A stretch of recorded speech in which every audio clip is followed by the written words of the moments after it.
Assalamu alaikum. That people talk about Islam without knowing anything about it. በርካታ አሉታዊ ተጽዕኖዎችና ፈተናዎች ቢገጥሟቸውም ለአንዱም ሳይንበረከኩ ዓላማቸውን ያሳኩ ከጥንት እስከ ዛሬው ዘመን ድረስ ማህበረሰባቸውንም ሆነ ዓለምን የቀየሩ ታላላቅ ስራዎችን የሰሩ ለሌሎችም አርአያ የሚሆኑ ተጽዕኖ መፍጠርን የቻሉ ሙስሊም ተጽዕኖ ፈጣሪ ሴቶች በርካቶች ናቸው። በሳይንስ፣ በፖለቲካ፣ በሰብአዊ መብት ተሟጋችነትና በማህበራዊ ድጋፍ ስራዎችና በሌሎችም ዘርፎች ንቁ ተሳትፎን በማድረግ ዓለምን ከቀየሩ ብዙሃን ሙስሊም እንስቶች ለዛሬ በማሳያነት ጥቂቶቹን መርጠናል። All women, if it doesn't include the hijab that I wear on my head, we don't need your feminism. ሊንዳ ሳንሱር በኒውዮርክና በሌሎች የአሜሪካ ጎዳናዎች በፖለቲካ ሰልፎችና መሰል ጉዳዮች ከፊት የምትገኝ ተጽዕኖዋ ከፍ ያለ ብርቱ ሴት ናት። ይቺ የሰብአዊ መብት ተሟጋች፣ አክቲቪስት፣ የፖለቲካ ጉዳዮች ዘዋሪ ሊንዳ ሳንሱር የሴፕቴምበር 11ን የኒውዮርክ መንትዮች ህንጻ ጥቃትን ተከትሎ በአሜሪካ ፖለቲካ ከተፈጠሩ ሙስሊም እንስት ተጽዕኖ ፈጣሪዎች አንዷ ናት። ከፍልስጤማውያን ቤተሰቦቿ በአሜሪካዋ ኒውዮርክ ግዛት በ1980 የተወለደችው ሊንዳ ሳንሱር የኒውዮርክ ጥቃቱን ተከትሎ በአሜሪካ ከተፈጠሩ ሁነቶች ውስጥ ሙስሊሞች ላይ ይደርስ የነበረው አግባብነት ያሌለው ውክቢያና መገለሎች አንዱ ነበር። ሊንዳም በወቅቱ ይህንን ውክቢያና መገለልን በመቃወም ወደ ሰላማዊ ትግል ገባች። በተለያዩ የአሜሪካ ግዛቶችን በመዘዋወር የተቃውሞ ሰልፎቹን ማደራጀትም ጀመረች። በዚህም ተጽዕኖዋ እየጎላ እውቅናም እየጨመረ ዝናዋ እየገዘፈ መጣ። እያደገ የመጣውን ተጽዕኖዋን ተከትሎ ለጥቁሮችና ለሴቶች መብት ትግል ከፊት ሆና እንድትመራም ግብዣ ያቀረብላት። ሁለት ያላሰበችም ተቀበለችው። በሀገር አሜሪካ በሚደረጉ ታላላቅ የተቃውሞ ሰልፎችም ሊንዳ ከፊት ሆና በተደጋጋሚ ትታይም ጀመር። የሙስሊም አሜሪካውያን መብትን ማስከበር ትክክል ያልሆኑ የፖሊሲ አሰራሮች ጋርም ተያይዘው የሚደርሱ በደሎችን መቃወምና የማህበራዊ ፍትህ ጉዳዮች በዋነኝነት ከሞገተችባቸው ከፍ ያለ ተጽዕኖን ፈጥራ ለውጥ ካስገኘችባቸው በቁጥር ከበዙ ጉዳዮች ጥቂቶቹ ናቸው። በፖለቲካው ዓለም በፈጠሩት ተጽዕኖ ከሚጠሩ ስሞች ተርታ ስሟ ያለው ይህች እንስት እንደ አውሮፓውያን አቆጣጠር በ2017 በታይምስ መጽሔት ላይ ከመቶ ተጽዕኖ ፈጣሪዎች አንዱ አድርጎ መርጧታል። አንድ ሰው አስቸጋሪ ሁኔታ ውስጥ ቢገኝ ለምኞቱና ህልሞቹ ሲል ከሳጥን ውጪ ማሰብ ለህልሙ መሳካት ቁልፍ ነው ትላለች ባዮቴክኖሎጂስቷና ተጽዕኖ ፈጣሪዋ ሀያት ሴንዲ። በሁሉም የዓለማችን ክፍሎች በሳይንሳዊ እውቀት የመጠቁ በእውቀትና ሙያቸውም ለማህበረሰባቸው አልፎም ለዓለም ህዝብ ችግር ፈቺና መፍትሄ ሰጪ የሆኑ እንስቶች አብዝቶ ቢፈለጉም ሆኖ የተገኙት ግን ጥቂቶች ናቸው። ሳውዲ አረቢያዊቷ ዶክተር ሀያት ሴንዲ ከጥቂቶቹም አንዷ ሆና የብዙዎቹን ችግር መፍታት የቻለች ድንቅ እንስት ናት። በማደግ ላይ የሚገኙ አካባቢዎች ብዙውን ጊዜ ተገቢ የጤና አጠባበቅና ቴክኖሎጂን የማግኘት እድላቸው አነስተኛ ነው። ለዚህም መፍትሄው ከኔ ዘንድ አለ ያለችው ባዮቴክኖሎጂስቷ ዶክተር ሀያት ሴንዲ ያላትን እውቀትና ልምድን በመጠቀም የዜጎችን የጤና አጠባበቅ ሁኔታን በቴክኖሎጂ የታገዘ እንዲሆን ለማስቻል በርካታ ስራዎችን በመስራት የጎላ ተጽዕኖ መፍጠር ችላለች። ሴንዲ በ2007 ዲያግኖስቲክ ፎር ኦል የተባለ ለትርፍ ያልተቋቋመ ድርጅት መስርታለች። ሴንዲ በታዳጊ ሀገሮች ውስጥ በሽታዎቹን ለመመርመር የሚረዱ ዝቅተኛ ዋጋ ያላቸው መሳሪያዎችንም ፈጥራለች። እነሱም በሽታዎቹን በፍጥነት ለመመርመር የሚረዱ ቴርሞሊስቲክ እና ማግኔቲክ አኮስቲክ ሪዞናንስ ሴንሰር ተብሎ ይጠራሉ። ሀያት ሴንዲ በወጣት ትውልዶች ውስጥ የሳይንስ ትምህርትና ፈጠራ ለማበረታታት የሚሰራ ኢማጂኔሽን ኢንጂነሪንግ ኢንተለጀንስ ኢንስቲትዩትን እንደ አውሮፓውያን አቆጣጠር በ2011 በማቋቋም ወጣቶች ሳይንሳዊ እውቀትን ይታጠቁ ዘንድ ጠንካራ ስራዎችን መስራቷን ቀጠለች። እንደ አውሮፓውያን አቆጣጠር በ2012 የተባበሩት መንግስታት የትምህርት የሳይንስና የባህል ድርጅት ዩኔስኮ ዋና ዳይሬክተር አሪና ፓኮቫ ሴንዲን በስቲም ዘርፎች በተለይም ወጣት ሴቶቹን በእውቀት በመገንባት በከወነችው ጠንካራ ተግባራት የበጎ ፈቃድ አምባሳደር አድርጎ መርጧታል። Science before used to be different. It used to be as a sign or result of curiosity, like sending the space shuttle. ሀያት በመካከለኛው ምስራቅና ከዚያም በላይ ለሚገኙ ሳይንቲስቶችና የቴክኖሎጂ ባለሙያዎች በስፋት እንዲፈሩ ከማድረግም ባለፈ መሐንዲሶችና የፈጠራ ስነ ምህዳርን በማስፋት ወጣቶችን ወደ ተሻለ ደረጃ የመራች ድንቅ እንስት ናት። በሀገሯ ፖለቲካዊ እንቅስቃሴ አሻራዋን በማሳረፍ ሴቶች በፖለቲካ ውስጥ ተሳትፎ እንዲኖራቸው የጎላ ሚና መጫወት ችላለች። በሳውዲ አረቢያ ከፍተኛ ምክር ቤት በሆነው በሹራ ካውንስል ውስጥ ከተመረጡ የመጀመሪያዎቹ 30 ሴቶች አንዷ ነች። የዚህ ምክር ቤት ዋና ስራ ለሳውዲ አረቢያ አስፈላጊ በሆኑ ጉዳዮች ላይ ንጉሱን ማማከርና የመፍትሄ አቅጣጫዎቹን ማመላከት ነው። እንደ አውሮፓውያን አቆጣጠር በ2018 በኢኮኖሚ ልማትና ታዳጊ ለሆኑ ለዓለማችን ክፍሎች የመጀመሪያው የዲጂታል ማዕከል በሆነው የፈጠራ ኃይል አማካኝነት ለልማት ተግዳሮቶች መፍትሄ እንዲያገኙ ለመርዳትም ለአይኤስዲፒ $500 ሚሊዮን የትራንስፎርሜሽን ፈንድ በማስጀመርም ችግር ፈቺ መንገዷን ቀድማ ተራመደችበት። ባዮቴክኖሎጂስቷ ሀያት ሴንዲ ማህበረሰባዊ ለውጥ አምጪና ከዓለም አቀፍ ተጽዕኖ ፈጣሪ እንስቶችም ሌላኛዋ ናት። It's my great pleasure and honor to be here in Sarajevo and try to work with you in terms of discovering the talent and explore the amazing ideas and solutions to solve our challenges in our communities. ያስሚን አብደል መጂድ ከጎረቤት ሀገር ሱዳን የተገኘች ከዘመናችን ተጽዕኖ ፈጣሪ ሙስሊም እንስቶች መሃል አንዷ ናት። People talk about Islam without knowing anything about it. እንደ አውሮፓውያን የዘመን አቆጣጠር ማርች 12 1991 በሱዳን ተወልዳ ገና ክፉ ደግ ባለየችበት በሁለት ዓመቷ ነበር ከቤተሰቧ ጋር በመሆን የትውልድ ቀዬዋን ትታ ወደ ሀገረ አውስትራሊያ የተሰደደችው። የወቅቱ ስደት የዛሬዋን ብርቱና ተጽዕኖ ፈጣሪ እንስት ትፈጠር ዘንድ ምክንያት ሆነ። ህዝቧና የትውልድ ቀዬዋን ትታ ኑሮዋን በሌላ ሀገር እንድታደርግ የዳረጋት ስደት ዛሬ ከስደትና ሰብአዊ መብት ጋር ተያይዞ ለችግር የተዳረጉትን ለመርዳት ስደተኛ መሆኑ በራሷ ትልቁ ምክንያቷም ሆነ። ያስሚን በትውልድ ሀገሯ ሱዳን የዜጎቹን ሰብአዊ መብት መከበርን አልፎም በዓለም ዙሪያ ስለ ሰው ልጆች ሰብአዊነት ብዕሯን አንስታ ጨቋኞችንና አምባገነኖችን የተሟገተች በጽሁፎቿ ሰብአዊ ክብርን የጠየቀች ለውጥም ያስገኘች ብርቱ እንስት ናት። የሱዳን ህዝብ ሰላማዊ እንቅስቃሴን የሚደግፉና ሰብአዊ መብቶችን የሚያስከብሩ አዳዲስ መድረኮችን በመፍጠር በይበልጥ ትታወቃለች።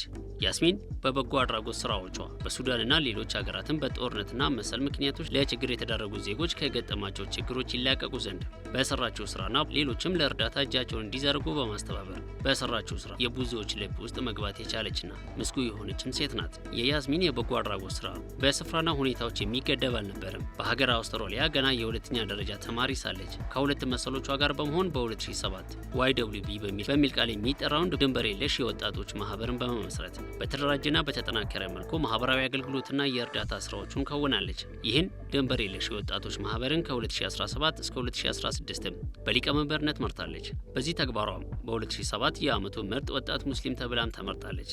የሱዳንና የአውስትራሊያ ጥምር ዜግነት ያላት ይቺ ብርቱ ሴት ጸሐፊ፣ የቴሌቪዥን ፕሮግራም አቅራቢ፣ የማህበረሰብ መብት ተሟጋችም ጭምር ናት። ለበርካታ ችግሮች መፍትሄ በማበጀት ዓለም አቀፍ ሙስሊም ተጽዕኖ ፈጣሪ ከሆኑት እንስቶችም አንዱ መሆን የቻለችው በማህበራዊ ጉዳዮች፣ በስደተኞች መብትና በስነ ጽሁፍ ስራዎቿ ነው። ከማህበራዊ ጉዳዮቿና ድጋፎቿ ውጪ የስነ ጽሁፍ ስራዎቿ ተጽዕኖዋን ይበልጥ ከፍ ማድረግም ችሏል። ሊስን ሌይላ፣ ዩ መስት ቢ ሌይላና አትሲ የተሰኙ ታዋቂ ልቦለዶችንም ለአንባቢያን አድርሳለች። እኚህ መጽሐፍቶቿ የችግር ጊዜ መፍትሄና እውነታዎችን የሚዳስሱም ናቸው። About Islam without knowing anything about it, and they're willing to completely negate any of my rights as a human being, as a woman, simply because they have an idea about what my faith is about. በሕይወታችን ሁለት እድል አለ። አንደኛው በድፍረት ተናግሮ በክብር መሞት፣ ሁለተኛው ፈርቶ ዝም ብሎ መሞት። እኔ ግን የመጀመሪያው መርጫለሁ። ይህ ንግግር በርካታ ሴቶች የትምህርት እድል ያገኙ ዘንድ ራሷን ለመስዋዕትነት ያቀረበች የጀግናዋ እንስት ማላላ ዩሱፍ ዘይን ነው። Is the day of every woman, every boy, and every girl who have raised their voice for their rights. ገና በአፍላ የወጣትነት እድሜዋ የዓለምን ሕዝብ አይንና ጆሮን የሳበችው የብዙሃንን ልብ በልበ ሙሉነቷና የዓላማ ጽናቷ የገዛችም ወጣት ናት። እንደ ኢሮፒያኑ አቆጣጠር ሐምሌ 12 1997 በሚንጎራ የተወለደችው ማላላ ዩሱፍዘይ ብዙሃን ሴቶች እንኳንስ በድፍረት አደባባይ ወጥቶ ከታጠቀ ኃይል ጋር ሊሟገቱ ቀርቶ መብታቸውን እንኳን በቅጡ መጠየቅ ሌላ ችግርን የሚያስከትልበት በዚያን አስቸጋሪና ከባዱ ጊዜ ሴቶች በትምህርት ቤት ደጃፎች ተገኝቶ ትምህርታቸውን ሊከታተሉ ይገባል ብላ ሕይወቷን ቁማር አስይዛ እድሉን አጥተው የነበሩ በርካታ ሴቶች ዛሬ መገኛቸውን በትምህርት ቤት ደጃፎች እንዲያደርጉ ያስቻለች የዘመናችን ድንቅ እንስት ናት። በአንድ ቀን በፓኪስታን የተማሪዎች አውቶቡስ እንደ ሁልጊዜ ሁሉ ተማሪዎቹን በማመላለስ ላይ ነበር። በዚህ ሁኔታ ውስጥም ሳለ አንድ እንግዳና ብዙዎችን በፍርሃት ብርክ ያስያዘ ክስተት ተከሰተ። ሁለት የታጠቁና ጭንብል ያጠለቁ ወጣቶች የተማሪዎቹን ባስ አስቆሙት። ዓላማቸው አንዲት ማላላ የተባለች የ15 ዓመት ታዳጊን ለመግደል ነው። ወደ ማላላም የተተኮሰው ጥይት ግራ አይኗ አካባቢ መታት። ራሷን ሳተች። በመኖርና በሞት መሃል በተሰመረ ቀጭን መስመር ላይ ሆና ወደ ሕክምናም ተወሰደች። እንግሊዝ ሀገር ሄዳ ከፍተኛ ሕክምና ተደርጎላትም እስትንፋሷ ቀጠለች። ትረፊ ያላት ነፍስ ተረፈች። ለበርካታ ሴት እህቶቿም የጠየቀችው የመብት ጥያቄ መልስ አገኘ። ዝናዋ ከፍ እያለ ተጽዕኖዋም እየገዘፈ ዓለም አቀፋዊ ሆነ። ከትምህርት ገበታ በተለያዩ ምክንያቶች የተለዩ ሴቶች ትምህርት የሚያገኙበትን መንገድ የሚያግዝ ድርጅትን ማቋቋመች። ሁሉም የዓለም ሚዲያዎች ማላላ የሚለውን ስም ደግሞ ደጋግሞ አስተጋቡ። እንደ አውሮፓውያን አቆጣጠር በ2014 የኖቤል የሰላም ሽልማት አሸናፊ ለመሆንም በቃች። ያውም በዕድሜዋ ትንሿ ተሸላሚ በመሆን የሰላም ዘርፍ የኖቤል ተሸላሚና የተባበሩት መንግስታት ድርጅት የሰላም መልእክተኛ ማላላ ዩሱፍዛይ በሱማ የሚጠራ ፋውንዴሽን መስረታም ለሴት ተማሪዎች ትኩረት ሰጥቶ በዓለም አቀፍ ደረጃ እየተንቀሳቀሰ በዘርፉም ታላላቅ ስራዎችን በመስራት ላይ ይገኛል። ማላላ ፋውንዴሽን በአውሮፓውያኑ 2013 በእንግሊዝና በአሜሪካ መሰረቱን በማድረግ የተመሰረተም ሲሆን በሊባኖስ፣ ቱርክ፣ ኬንያ፣ ናይጄሪያ፣ ሴራሊዮን እና በመሳሰሉ ሀገራት በሴቶች ትምህርት ላይ ትኩረት አድርጎም እየሰራ ይገኛል። ይቺ ሴቶች ከትምህርት ቤት ደጃፎች እውቀትን እንዲገበዩ ለማስቻል ታላቅ ስራን እየሰራች የምትገኘዋ ብርቱዋ እንስት በ2011 ወደ ሀገራችን በመምጣት ከወቅቱ የሀገራችን ፕሬዝዳንት ክብርት ፕሬዝዳንት ሳህለወርቅ ዘውዴ ጋር ሰፊ ውይይት ማድረጓ የቅርብ ጊዜ ትውስታችን ነው። At my people and my school fellows and in the ban on the girls' education and the Taliban, so I thought that I must stand up for my rights. በ196 የዓለም ሀገራት ከ22000 በላይ ዩኒቨርሲቲዎች ስለመኖራቸው መረጃዎች ያመለክቱናል። ይህን ያሉ ዩኒቨርሲቲዎች አሁን ላይ ኖረው ሚሊዮኖች እውቀት ይሸምቱበት ዘንድም ፈርቀዳጇ እንስት ናት። ፋጢማ ቢንት መሐመድ አልፋህሪ አልቅረይሽ። ፋጢማ በህይወት ዘመኗ ለሰው ልጅ እውቀትና ለዘመናዊ አኗኗር የደረሰበት ደረጃ ላይ ይደርስ ዘንድ ታላቁና መሰረታዊውን መሰረት የጣለች ከሰሜን አፍሪካ የተገኘች እንቁ ሴት ናት። Fatima Al-Fihri. She built an institution that would forever change the course of human knowledge. በ852 ዓመተ ምህረት በሰሜን አፍሪካዋ ሞሮኮ ለዓለም የመጀመሪያው የሆነው ዩኒቨርሲቲ አልቃርኤን ዩኒቨርሲቲን የመሰረተች ከዘመናት በላይ የሚኖር የእውቀት ቤትን የገነባች የሺህ ዓመት መጻኢ ተስፋን በዓለም የመጀመሪያዋ የዩኒቨርሲቲ እናት የራዕይዋ ርቀት የመረዳት ጥልቀትና ልህቀት ዓለምን አስደንቋል። Her family was well off and later migrated to Fez, a rising cultural and trade hub in North Africa.